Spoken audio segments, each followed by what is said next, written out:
Hey there, Twisters. Let's talk about my favorite team, the San Jose Sharks, and the team that I believe will be the tank champions in the 2023-24 NHL season. Now, the Sharks have certainly been a great team in the past, but it's been 4 bad years that have gotten almost progressively worse.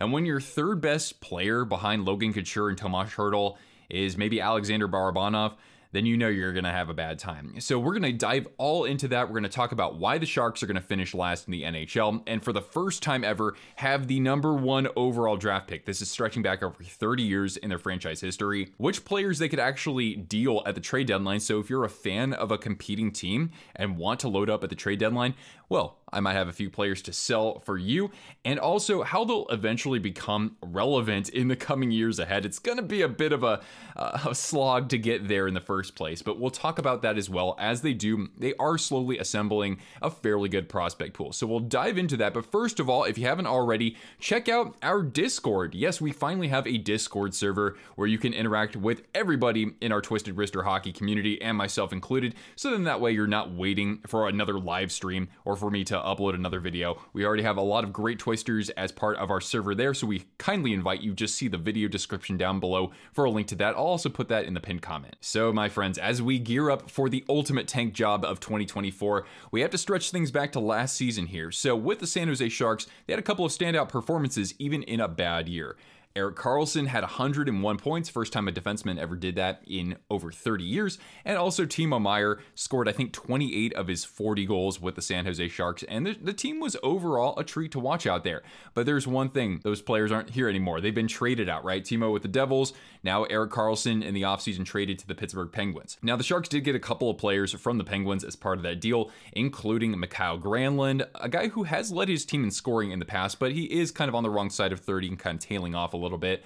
Jan Ruta to add some veteran presence on defense.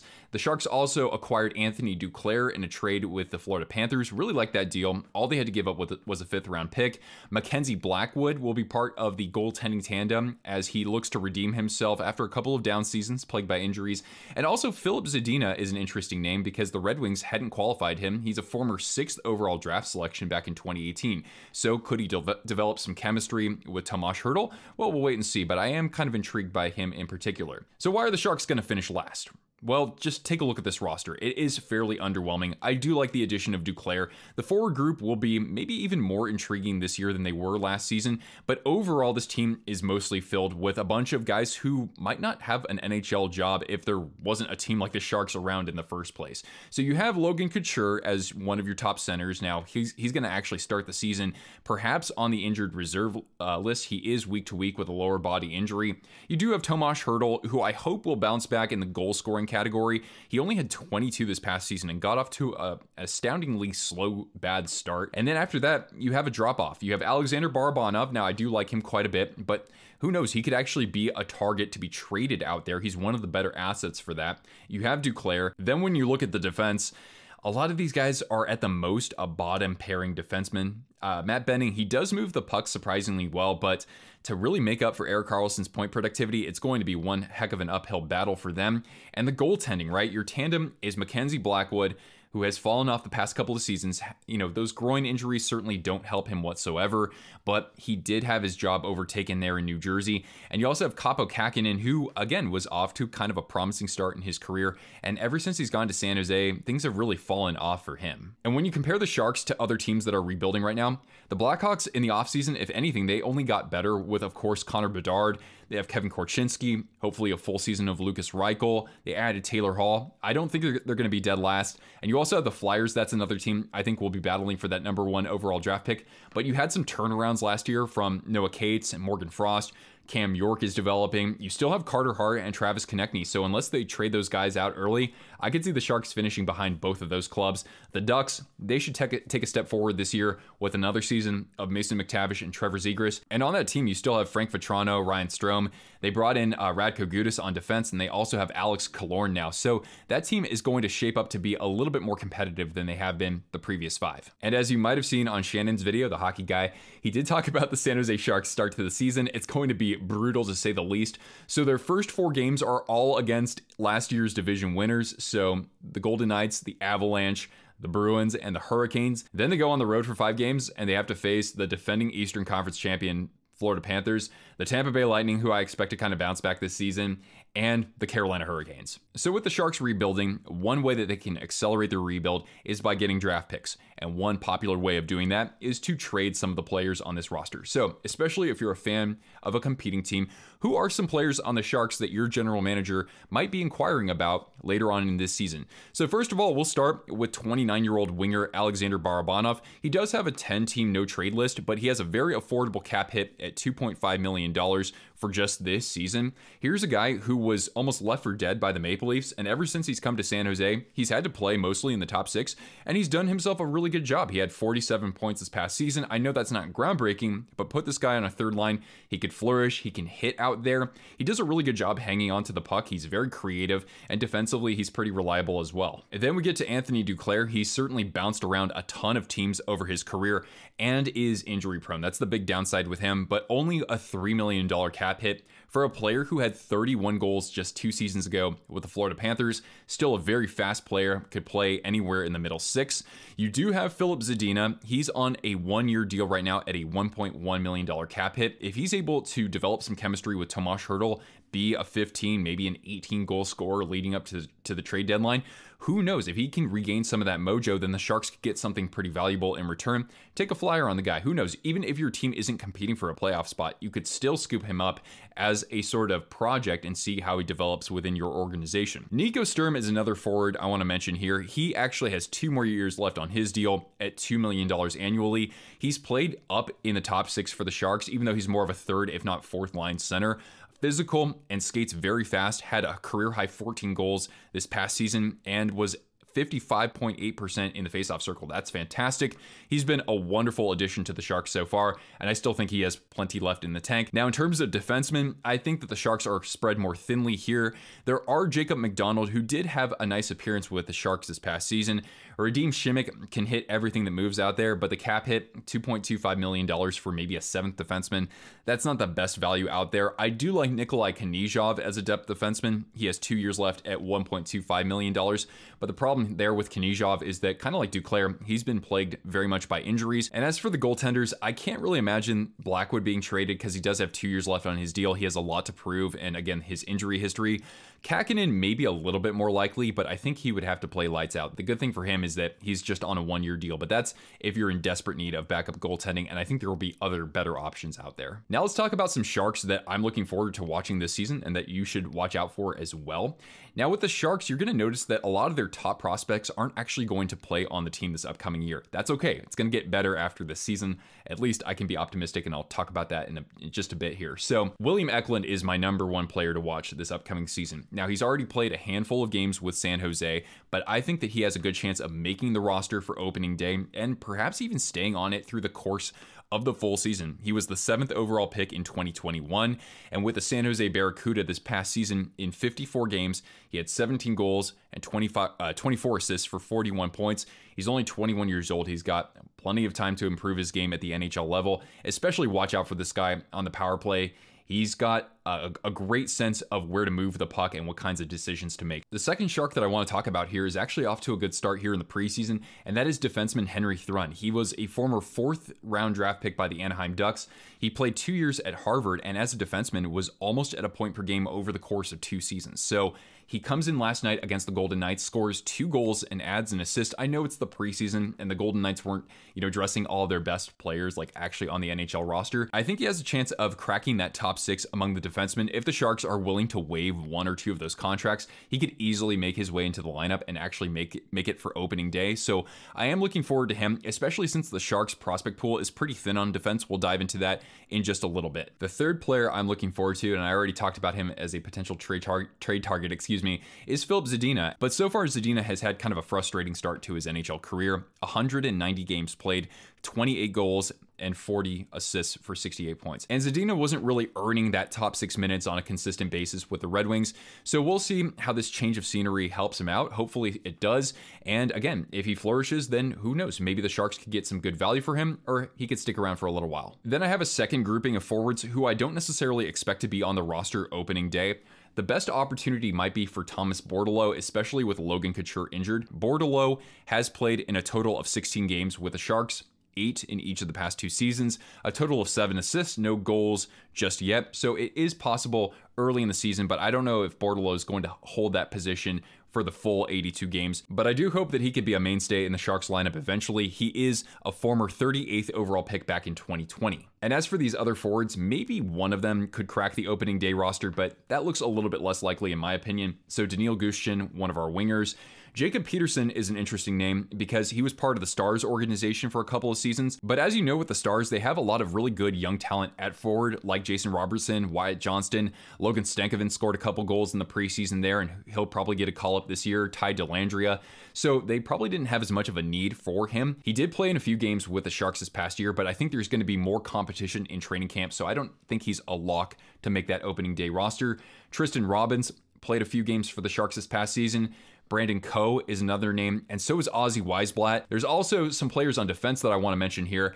The first of whom is Leon Gawanka. I hope I'm saying that right, or Leon Gawanka from Germany. He was part of the Jets organization and acquired by the Sharks in the offseason. I mention him because even though I don't really know too much about him, there was one non-Sharks NHL scout who said that he should actually most likely make the opening day roster. So I'll have to follow him more in the preseason and see how he progresses.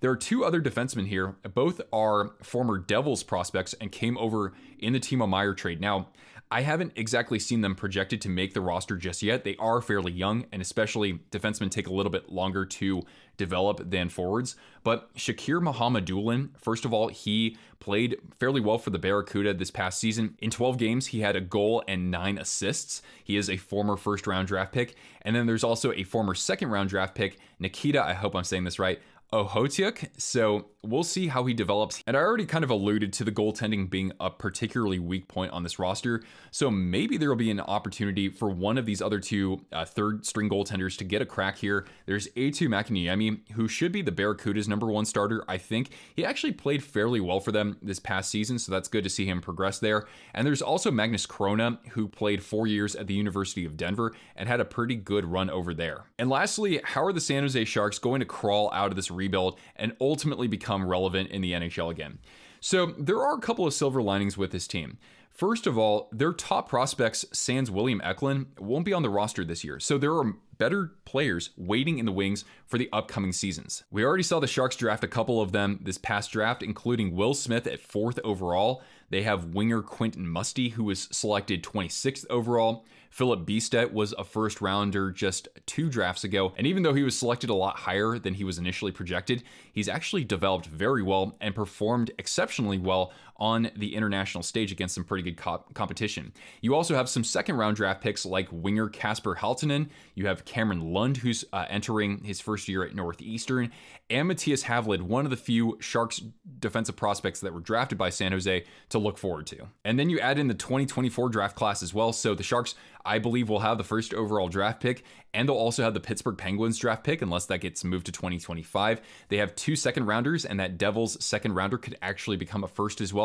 So in terms of that draft situation, the Sharks could definitely be sitting pretty a year from now. The other good thing for the Sharks is that they're slowly coming out of that cap hell that we saw as they were trying to still be a competitive playoff caliber team. So looking at this roster, it's hard to imagine the Sharks will be good within 3 years. I think it's fair to say that. So when you look at the contracts, the only deal that goes beyond 4 years is Tomas Hertl. He does have a modified no trade clause. I think it'll be hard for the Sharks to get out of that. Couture is for another 4 years. That's a little bit less than ideal, and I don't think the Sharks will be able to move him anytime soon. And beyond that, they only have 3-year deals for a few players out there. They're on defense. You have Marc-Edouard Vlasic. Again, I don't see the Sharks being able to deal him. He only has like a 3-team trade list. You have Mario Ferraro for another 3 years. You have Kyle Burrows and Matt Benning for another 3 years. So considering the salary cap is actually going to rise and you're going to have a lot of other veterans come off the books within the next 2 years, the Sharks will be able to ultimately start recruiting better players, or I should say signing better free agents and making more aggressive trades as some of the younger players develop. So I think Greer has actually done a fairly good job with this. They also have a spot to retain salary on one more player. So you can retain salary for up to 3 players. Right now, the Sharks are retaining Brent Burns for 2 more years and Erik Karlsson for 4 more years. I do have to credit Mike Grier in that the Sharks are only retaining 1.5 of Erik Karlsson's $11.5 million for the next 4 years, and they got the Penguins' first-round draft pick out of that. So I think he did a pretty good job with respect to that. So this upcoming season at the trade deadline, the Sharks could be one of those brokers where they take on somebody's bad contract and get a draft pick in return. So are the Sharks setting themselves up for what's going to be one of the better rebuilds we've seen recently, like we've seen with the New Jersey Devils or maybe the Buffalo Sabres? I'm not there just yet. The Sharks do have a couple of voids in the prospect pool. They still need that #1 overall stud defenseman. They don't quite have that just yet, although we did talk about Mohamed Doolin, Ahotiuk, Havlat a little bit. These guys could actually crack the lineup over the next couple of seasons, but I still think the Sharks need one of those defensemen that we might have seen in the 2021 draft with like Owen Power, Brandt Clark, Simon Edvinsson, Luke Hughes, somebody kind of like that could really be a top pairing defenseman and develop very quickly for them. And personally, I would also like to see the Sharks prioritize their goaltending. I think the forwards, that group of prospects looks really good for them, but again, building a little bit more depth on defense and also adding that stud #1 goaltender, something equivalent to what we've been talking about for the last couple of years with Jesper Wallstedt, Devin Levi, Sebastian Kosa, even Lukasz Dostal for the Ducks. So typically what I would do right now is end the video saying, oh, thank you, make sure you hit the thumbs up, but I want to do things a little bit differently. And so to end this video, I'm actually going to share with you some of my favorite Sharks jerseys that I own. And on the subject of jerseys, guys, big shout out to our moderators, CJ and Dan, for gifting me this holy grail of a jersey that you see behind me here, a reverse retro 1.0 Capitals Adidas TJ Oshie jersey. So love you guys, you're wonderful. All right, first jersey here. It's actually not an official Sharks jersey, but I got it in the offseason. It came from my best friend Thomas. This is a San Jose Fire Department jersey.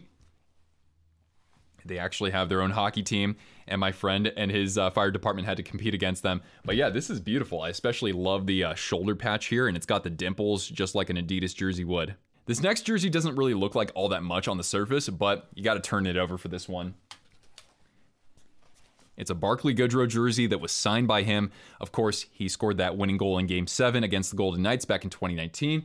And I got this on Fanatics for like $100, so it was uber cheap. And these actual numbers are hand sewn, so it is pretty good quality. This next one is one of my all-time favorites. This is the San Jose Sharks 25th anniversary jersey. It is a Reebok Indo Edge, so it is the sort of retail authentic version. And I got this from my friend Tyler, who wanted to sell this to me for only $150, but I gave him $200 because I said you need a little bit more for your wedding fund. So thanks, Tyler, man. Shout out. Hope you've been doing fantastic, my friend. Then we've got my first ever Sharks jersey, the original black jersey from, back in the early aughts. I love this one. This has so many great memories attached to it. But yeah, I've worn this to countless games, especially playoff games. No number on it. It is a little bit plain, but this logo looks so great on a black jersey, in my opinion. And it still fits me pretty well, too. All right, 3 more jerseys to go, guys. So we have the alternate from the 2018-19 season, the Stealth jersey, with this awesome sort of circuitry design in the sleeves in homage to Silicon Valley, and it actually says SJ in there if you look really closely. I love the shoulder logos as well. This is, of course, the original shoulder logo the Sharks had, just recolored, and I have a tattoo of that. Then I have this Logan Couture jersey. It's just a Reebok Premier, so it's vinyl numbering. It's not that great. But the cool thing was that Logan Couture actually autographed this for me at FanFest, so I certainly do appreciate that, Logan, and I'm glad that the signature hasn't faded just yet. I think I actually wore that jersey to Game 4 of the Stanley Cup Final back in 2016, so it does have a special place in my heart. And then lastly, I have the away jersey, the current one. So you've got the, boy, I don't even know if the camera's picking this up because of the lighting, but you have that wavy pattern in the arms. It's very soft and kind of stretchy, and I like that they actually added waist striping again. It's a really good look. The recolored shoulder logo, kind of like the Stealth jersey, looks flashy as well. And the overall uniform, I'm very happy with what they pulled off there. It's one of my favorite Sharks looks that I've seen. Anyway, Twisters, that's going to do it for this video. Let me know in the comments, are the Sharks actually going to finish last overall in the NHL? And will they secure the #1 overall draft pick in 2024? Let me know in the comments down below, and shout out ideas for other videos. I have season predictions coming up on this channel very shortly, and we'll have all sorts of videos and live streams here to look forward to in the upcoming season and beyond. Make sure, if you haven't already, check out our Discord. Again, see that link in the pinned comment down below, and I'll be more than happy to chat with you on there. That's a wrap for this one, guys. Thank you so much for your support, and I'll see you again real soon. Ciao.